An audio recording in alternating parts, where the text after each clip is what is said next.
ગુજરાત સરકારના આરોગ્ય રાજ્યમંત્રી શંકરભાઈ ચૌધરી પણ સિવિલ હોસ્પિટલની ઓચિંતી મુલાકાતે આવી પહોંચતા હવે સિવિલ હોસ્પિટલના સારા દિવસો આવવાની આશા ઉજળી બની છે।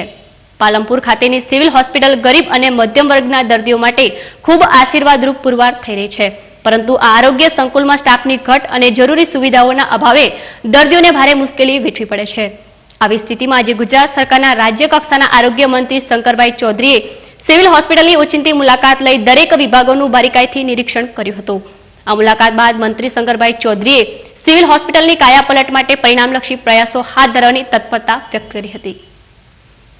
मैं गई काले जाण पण करी हती त्यां कमिश्नर ऑफिस में कि हूँ पालनपुर सिविल हॉस्पिटल मुलाकात लेवानो छुं, परंतु अहींया अचानक ज अहींया कदाच जाण करवानुं बाकी रह्युं छे।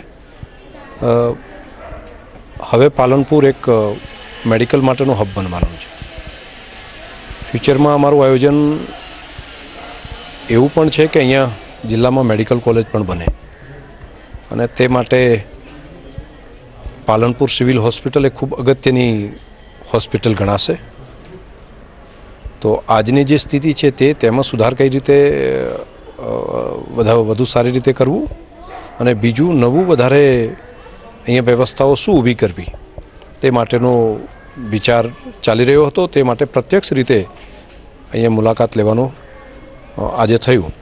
घणी बधी बाबतो ध्यानमां पण आवी छे अने नवा सुधार साथे एक 90 बेडनी हॉस्पिटल पण अहींया कार्यरत हवे एकाद महीनामां आपणे करी शकीशुं।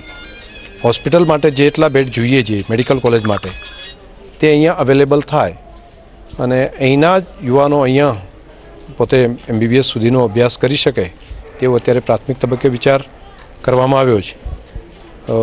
तेनी साथे साथे मेडिकल कॉलेज थवाने कारणे टीचिंग हॉस्पिटल बनशे એટલે સ્ટાફ બાકીની અવેલેબિલિટી એ પણ ખૂબ સારા પ્રમાણમાં અહીંયા ઊભી થશે। એટલે લોકોને પણ સારવારની તબક્કા બાબતમાં રાજસ્થાન અને ખાસ કરીને બિલકુલ રાજસ્થાન પાકિસ્તાનને અડીને આવેલો આ બનાસકાંઠા જિલ્લો આપણો તેને ખૂબ સારી સુવિધાઓ આના કારણે મળશે।